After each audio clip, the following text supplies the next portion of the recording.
Buen día, estimados estudiantes.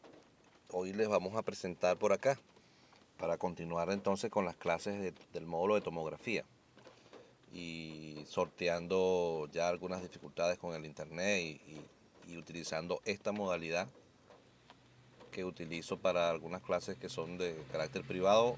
Entonces eh, nos va a dar una buena utilidad en las clases que tenemos nosotros en nuestra materia de R3 en la Universidad Rómulo Gallegos. En esta oportunidad vamos a hablar un poco de los elementos que componen la imagen de tomografía o los elementos de la imagen, ¿no? Para esto es importante que evaluemos algunos conceptos. Disculpen. Por lo menos creo que en la primera clase que tuvimos hablamos un poco acerca de lo que los componentes de un tomógrafo, ¿no? Entre los componentes de un tomógrafo tenemos el gantry, ¿no?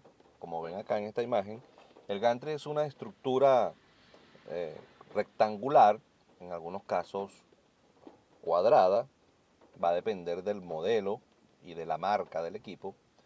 En algunos casos es redonda. Como les digo, va a variar su presentación de acuerdo a la marca y el modelo. Sin embargo, ellos cumplen una característica general todos, y es que en el gantry, en esta estructura que vemos acá, se encuentra en su interior el tubo de rayos X, que es junto al sistema de detectores el encargado principal de obtener las imágenes que vamos a visualizar en el monitor.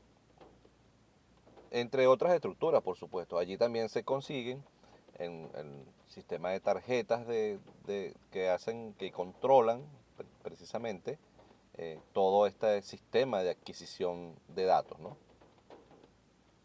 El gantry es una estructura que además tiene en sus laterales, como ven allí, unos botoncitos que me permiten controlar la mesa de exploración y también me permiten, el gantry tiene una angulación, puede angularse, mejor dicho, no que tiene una angulación, sino que puede angularse 30 grados negativos y 30 grados positivos. Todas estas variaciones, hasta 30 grados, puede ser 25, 30 grados, dependiendo también la marca y el modelo. Esto es para lograr que el rayo incida en la angulación correcta dependiendo de los estudios que se vayan a realizar. Ok. Otra parte principal del tomógrafo es la mesa. La mesa es telecomandada y es el lugar donde se posiciona al paciente. Es la mesa el lugar donde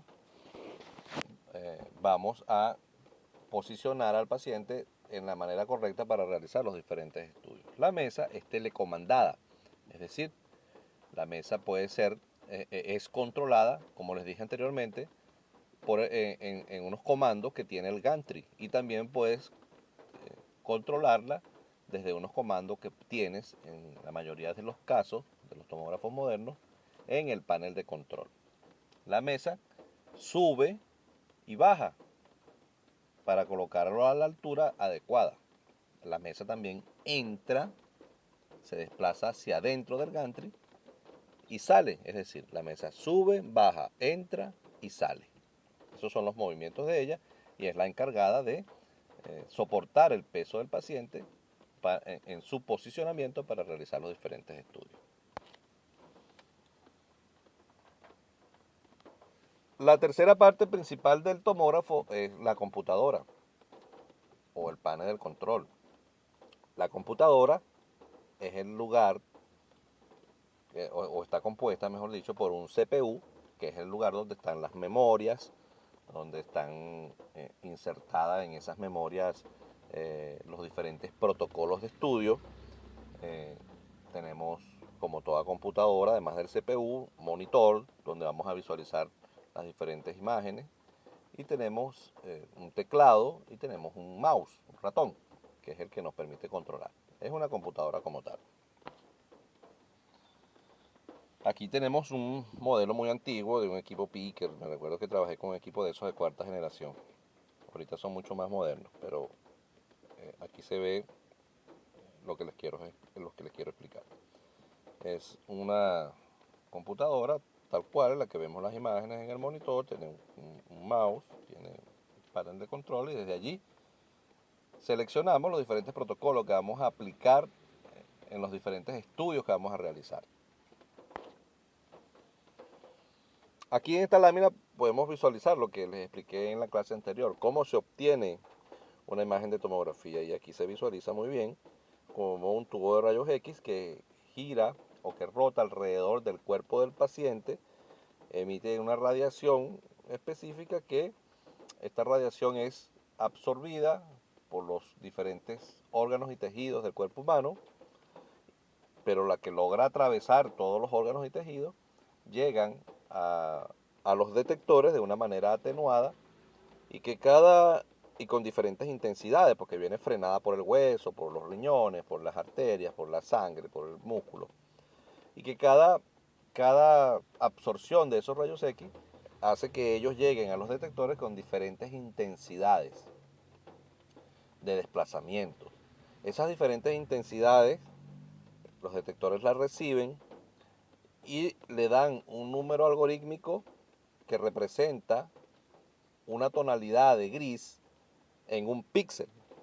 Luego la computadora se encarga de convertir esos números algorítmicos precisamente en esa tonalidad de gris y agruparlos en cada píxel en una matriz de imagen que luego veremos en el monitor transformada en una imagen.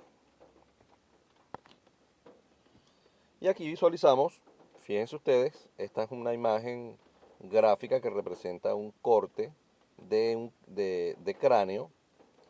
Sacamos un fragmento, fíjense cómo está dividida en píxeles, un fragmento de ella, para que nosotros podamos evaluar lo que significa, ¿no? Cada cuadrito es un píxel. ¿Qué es un píxel? Es la mínima unidad en la que se puede descomponer una imagen digital. Es decir, es un fragmento de ella, lo más chiquito o lo más pequeño que podemos sacar de una imagen. Muy bien. El píxel además tiene un voxel, que es el volumen o el grosor que va a tener ese píxel. Es la profundidad. El grosor en tomografía viene determinado por la colimación. Ya lo vamos a ver un poquito más adelante. Entonces recuerden, ¿no? Píxel, mínima unidad en la que se puede descomponer una imagen digital. Y esto es lo que, como les dije en la clase anterior, como la cantidad de píxeles puede influir en la calidad de imagen. Aquí a su izquierda pueden visualizar una imagen, una fotografía con menos píxeles, y a la derecha podemos ver la misma fotografía con muchos más píxeles. Obviamente, donde hay más píxeles vamos a visualizar una mejor imagen. Es por eso que estos tomógrafos modernos hoy en día utilizan matriz de imagen de hasta 1024 por 1024 y mucho más. Si tú multiplicas 1024 por 1024, vas a obtener la cantidad de píxeles que van a representar una imagen. ¿Recuerdan cuando la clase anterior les dije que la primera imagen era de 80 por 80? Bueno, 6400 píxeles comparados con una imagen de 1024 por 1024 o de 512 por 512 o de 725 por 725. Va a depender, como les digo, de la cantidad de píxeles que pueda representar una imagen. Pero ya de 512 para arriba son imágenes de alta calidad. Fíjense, en los parámetros de estudio para realizar una tomografía existen precisamente lo que se conoce como parámetros técnicos, ¿no? Y dentro de los parámetros técnicos tenemos el grosor de corte. El grosor de cortes o thickness es precisamente la apertura que se le da al colimador para que éste le dé un volumen a ese corte, un grosor. Es decir, la profundidad del píxel. Puedes hacer cortes más finos o más gruesos. El thickness se mide en milímetros o el grosor de corte. Puedes hacer cortes, por ejemplo, si vas a hacer una urotomografía, los cortes en la parte renal se hacen finos, de 2 milímetros y hasta menos de grosor. ¿Ok? Si vas a hacer de repente un abdomen, puedes hacerlo con un grosor de corte de 5 milímetros e incluso hasta 8 y 10. Ese es el grosor de corte y es la apertura que te da el colimador. Este parámetro técnico lo puedes tú cuando vas a aplicar los diferentes protocolos, ellos vienen predeterminados, pero sin embargo tú puedes en el tomógrafo, de acuerdo a lo que tú quieras, a tu entrenamiento luego, cuando estés ejerciendo en el área, puedes entonces modificarlo, podrías aumentar el grosor o disminuirlo. Es un valor que, que viene predeterminado con el protocolo, pero que tú pudieras modificar de acuerdo a tu experiencia para obtener un mejor resultado. Luego tenemos el intervalo o index. El intervalo es la distancia que existe entre un corte y otro corte. Generalmente se realizan los estudios con el mismo intervalo que tiene el grosor. Eso te permite a ti comenzar el siguiente corte exactamente donde terminaste el anterior. Porque el tomógrafo o los estudios hace un corte. Recuerden que las imágenes en topografía se van a presentar como rebanadas o cortes que van progresando sucesivamente de un lugar a otro. Y la distancia que existe entre un corte y otro corte es lo que conocemos como intervalo. Y para que no exista solapamientos de imagen o superposición de las mismas y exista continuidad para el diagnóstico, se recomienda colocar el mismo grosor que el intervalo. Es decir, un tórax pudiera ser de 5 con 5, es decir, 5 de grosor y 5 de intervalo, para que pueda cumplirse lo que les estoy explicando. Tenemos aquí el campo de visión. El campo de visión es el Field of View, FOV, y es el que me va a determinar el tamaño de la imagen que voy a visualizar en el monitor. El campo de visión o Field of View se mide en milímetros, y mientras más grande el Field of View, entonces menor es el campo de visión. Y mientras menor es el Field of View, mayor es el campo de visión. Entonces es el inverso. Eso lo podemos ver entonces en una imagen cuando un cráneo, por ejemplo, lo estamos viendo en el monitor y se ve pequeñito el cráneo, quiere decir que tiene un field of view alto. Habría que disminuir el field of view o campo de visión para que este cráneo o esta imagen del cráneo pueda aumentar y podamos enfocarnos solamente en lo que corresponde, que es la imagen del cráneo.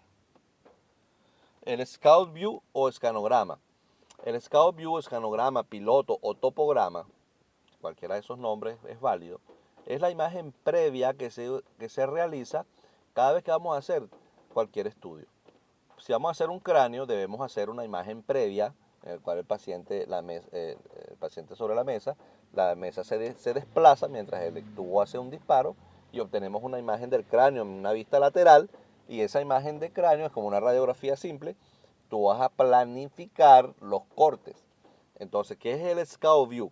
El Scout View, escanograma, topograma o piloto, es entonces esta imagen previa que nos permite planificar los cortes de los estudios que vamos a realizar. El pitch es el desplazamiento de la mesa. Es la velocidad con la que la mesa se desplaza. Si yo aumento el pitch, aumento la velocidad y también disminuye un poco la calidad, producto de que los espirales van a aumentar, porque se va a mover más rápido la mesa y entonces el tubo tiende a disminuir un poco la calidad de la imagen. Pero de todas maneras no es muy visible esta disminución de la calidad. Es una técnica que podemos utilizar para obtener unas buenas reconstrucciones tridimensionales. El pitch varía poco, pues la velocidad de la mesa con relación a las opciones que tenemos. Y, y se utiliza si vas a hacer de repente una reconstrucción tridimensional de la mano. Entonces tú bajas la velocidad de la mesa para que entonces las adquisiciones sean hechas con mayor precisión y tengas una reconstrucción de calidad.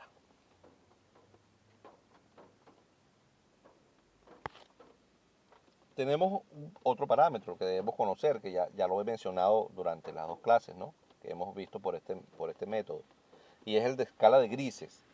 La escala de grises no es más que una degradación de tonos que viene desde el blanco puro, intenso, hasta el negro puro.